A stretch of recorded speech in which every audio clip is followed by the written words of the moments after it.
Norma, it's good to see you. I came here and I really enjoyed a minute. How did you get to be in the mining business? Well, I've got a miner in my family, which I didn't know about. I only discovered that when I started looking into the history of what men used to do in this country, what men of African Caribbean heritage used to do to work.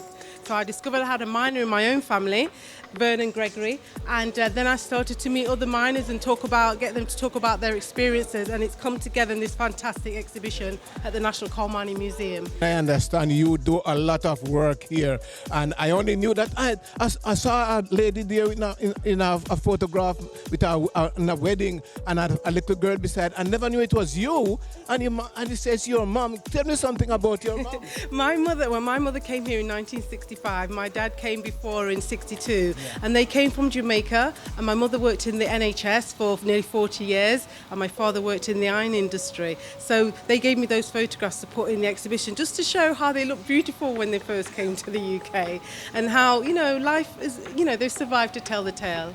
My name is Norma Gregory. I came to England in 1964 and I got married here.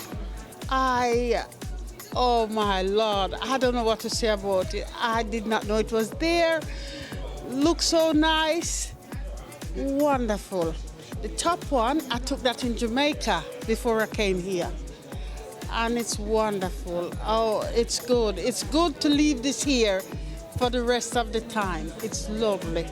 It's so exciting what I've seen here so far. How come that you put so much interest in it? I think our history, British African history, is fundamental to everything that we do. This is a part of African history, this is part of British history, this is part of industrial history, and we feature in those segments. We often think that we're outside of it or we don't get mentioned, but sometimes we have to put ourselves forward and show the great work we've done.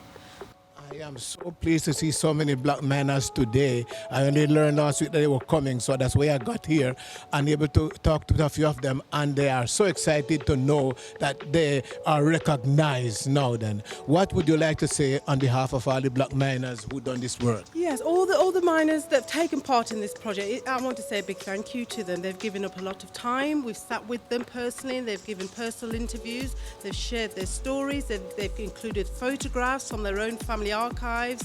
We've taken modern photos of them. So they've given a lot. We want to say thank you. And it's the whole country. We want the whole country to come to this exhibition and see what they've done. And it's all miners, contributed to this country's, the building of Britain is through miners. I would just like to ask Reverend Bailey his impression on what it was like in the mining. Well, in the mining, I had a great experience in the sense that the first mine I worked in, which was Wallerton, I was the first black man that worked there.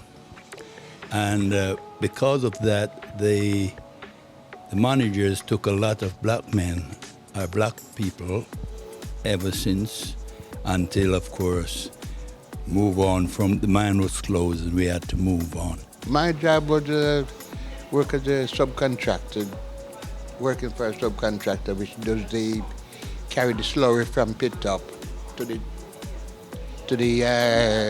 slurry heap, load it off, tip it off and come back, and that was my job for the night. To be honest, it was good. It was good. Okay, you find the odd sort of racist comment that you normally get, but other than that, the people were it was a friendly bunch, because anywhere you go, I find, and you tell somebody that you work at the pit, within an hour or two you find a friend, because the mining was that sort of community where if you work at pit, no matter where you go in the country, you always find somebody who you can talk to about life at pit and that sort of thing.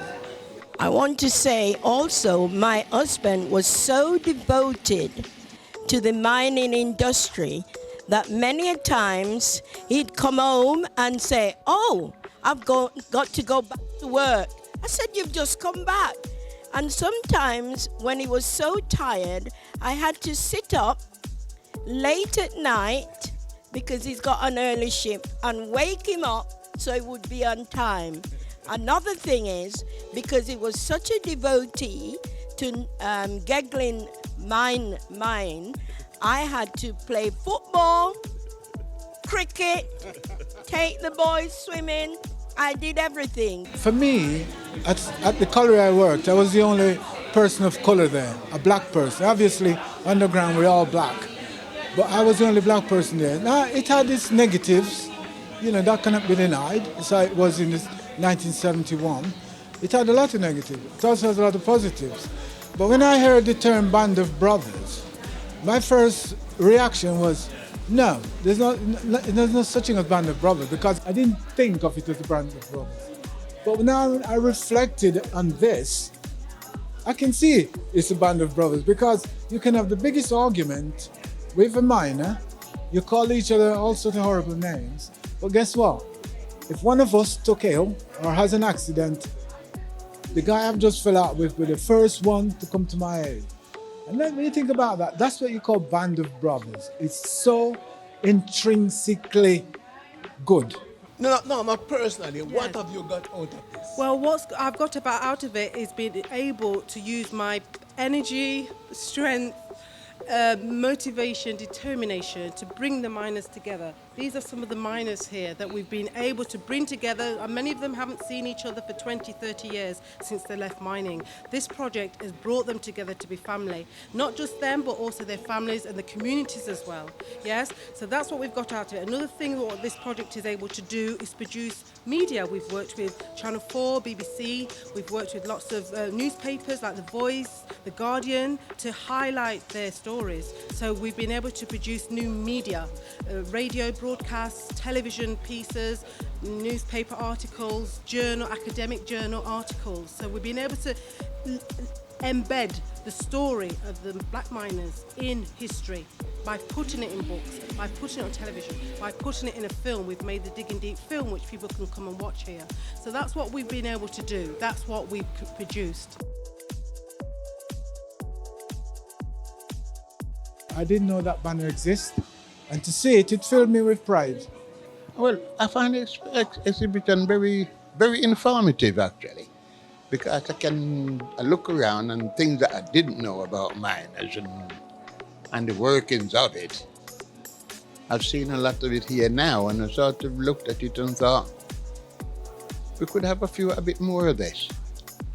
Not just here, but in other towns as well. I want to see this exhibition become bigger than what it is, where schools from across the county, let's start with Nottinghamshire first, will be able to have a day out and bring their students here, to let them come here and see this. Because I'm sure that what we have learned here today, not many young people are going to hear this at home. They got to come here to get a feel of it. What message would you like to portray to the country, to the community, to everyone concerning this? Yes, we would like everybody to come to the National Coal Mining Museum for England in Wakefield in Yorkshire. It's a beautiful museum, 42 acres of land here, with lots of buildings, lots of galleries. Come visit the exhibition and learn a bit about miners, diverse miners, how they've contributed to British history.